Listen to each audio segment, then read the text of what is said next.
Shalom Ubracha, nous nous retrouvons aujourd'hui avec la 9e Mishnah du 3e Pérek. La Mishnah nous enseigne aussi un cas un peu compliqué. Shlosha achim nesuim shalosh nochiot. 3 frères, Reuven, Shimon, Lévi, mariés à 3 femmes étrangères. Elles ne sont pas proches parentes. Umet achat mem, un des 2 frères, Reuven, est mort. Vasaba sheni ma'amar, donc maintenant la femme de Reuven devait faire yiboum. Shimon lui a fait le ma'amar, c'est-à-dire il lui a donné des kiddushin, il lui dit voilà, on va faire le yiboum, mais il n'a pas encore accompli la mitzvah du yiboum, puisqu'elle ne s'accomplit que par la bia, par une relation, comme nous le verrons par la suite. Umet achad même, donc Reuven est mort, va saba sheni ma'amar, et Shimon a fait le ma'amar. Vamet, et ensuite Shimon est mort. Arilu cholzot velo metiapmot. Maintenant Shimon a une femme qui devrait faire yiboum, et il a aussi la femme de Reuven avec qui il a fait ma'amar qui devrait faire yiboum. Eh bien, Are et Lou, c'est-à-dire ces 2 femmes de Shimon, feront chalitza et pas yiboum. Pourquoi? Sheneemar umet achad mem, la Torah dit tu feras yiboum si un des frères est mort. Yevama yavol, et à son Yebama, le frère de son mari, accomplira la mitzvah du yiboum avec la femme de son frère qui est mort. Mais de là, on apprend, Aléa, chez Aléa Zikat Yeba Mechat. Il y a seulement une femme où il n'y a de Zika, c'est-à-dire d'obligation du Yiboum qu'à cause d'un seul mari. Velo Shalia Zikat Shnei Yibami, mais pas dans le cas où il y a une mitzvah de 2 Yiboum. Et la femme de Reuven, puisqu'elle n'a pas encore vraiment accompli le Yiboum avec Shimon, lorsque Shimon décède, elle a sur elle, par rapport à Lévi, 2 mitzvot de Yiboum, puisque la mitzvah du Yiboum par rapport à Reuven n'a pas été encore accompli, puisque Shimon ne s'est pas vraiment marié avec elle. Et maintenant, c'est rajouté une mitzvah de yiboum par rapport à Shimon, puisqu'il a quand même fait le ma'amar. Donc Lévi, vis-à-vis de cette femme qui a sur elle 2 mitzvot de yiboum, lui n'a pas de mitzvah de yiboum. Et donc automatiquement, la deuxième femme de Shimon, la rivale, est dispensée aussi de yiboum. Rabbi Shimon dit non, mais yabem le'ezo she'irtze vecholetz la shnia. Rabbi Shimon dit non. Il fera yiboum à une des 2 et il fera quand même la chalitza à la deuxième. Il ne peut pas faire yiboum aux 2 parce que peut-être que le ma'amar effectivement est valable, et si le ma'amar est valable, on ne peut pas faire yiboum à 2 femmes. Si le ma'amar est valable et suffisant pour considérer que le yiboum a été accompli, c'est ce que pense Rabbi Shimon, que peut-être que le ma'amar est suffisant pour dire que Shimon a fait la mitzvah de yiboum.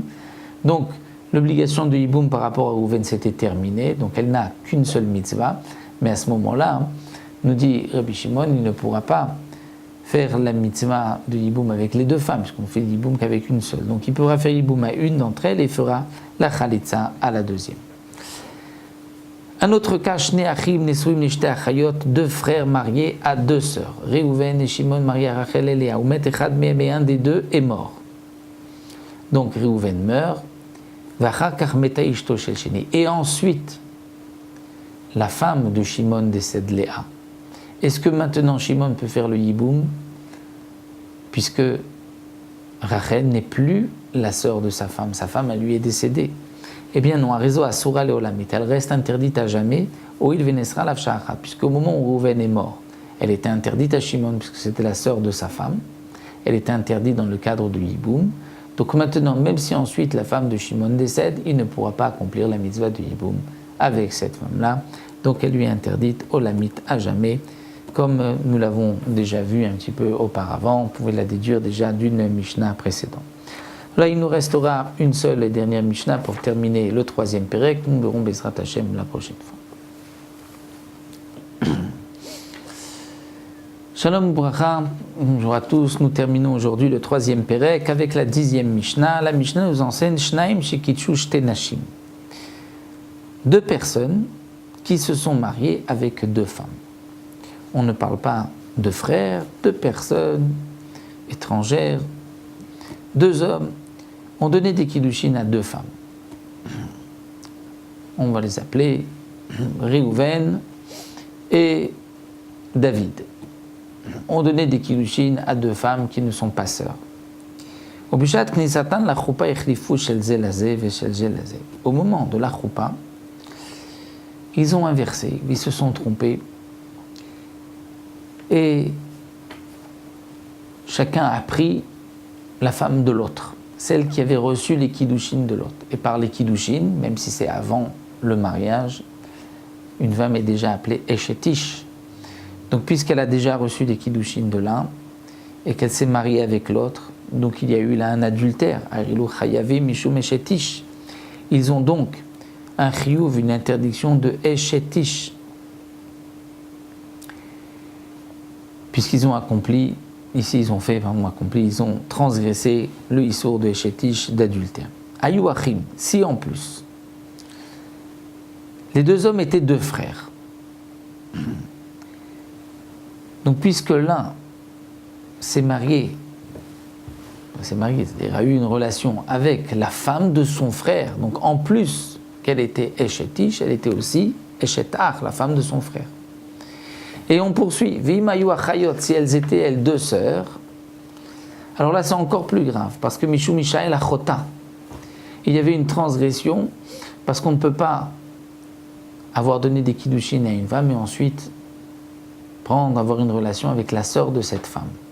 Donc non seulement c'est Eshetish, ça peut être en plus la femme de son frère et en plus la sœur de sa femme. Vimayu nidot, et si elles étaient en état de nida, mishum nida, il y aurait une transgression de nida. Et donc dans ce cas-là, motam shlosha chodashim shema mubaroten. Peut-être que par cette première relation, elles sont tombées enceintes et que l'enfant serait donc mamzer. Donc on va les séparer. Elles ne pourront plus revenir à leur mari, même si c'était un cas de, on va dire, de onès, et qu'elles n'étaient pas interdites à leur mari. Un cas de force majeure, il y a eu une erreur, ce n'était pas volontaire, et donc, avant de se marier, de revenir avec leur mari, elles devront attendre 3 mois pour savoir si elles tombent enceintes, si l'enfant est du premier ou du deuxième. Si elles étaient ktanot, elles avaient moins de 12 ans, qu'elles ne pouvaient pas avoir d'enfants, alors elles pourront revenir à leur mari tout de suite, puisqu'il n'y a pas de crainte d'un mamzer.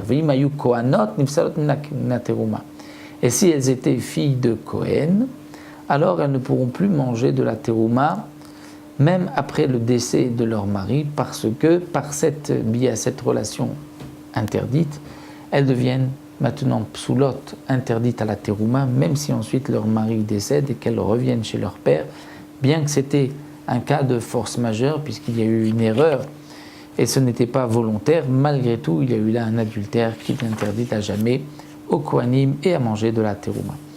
Alors, nous avons terminé le 3e Pérec. Bezrat Hashem, on se retrouvera prochaine fois pour un nouveau Pérec, toujours dans les sujets de Yiboum et de Khalitsa.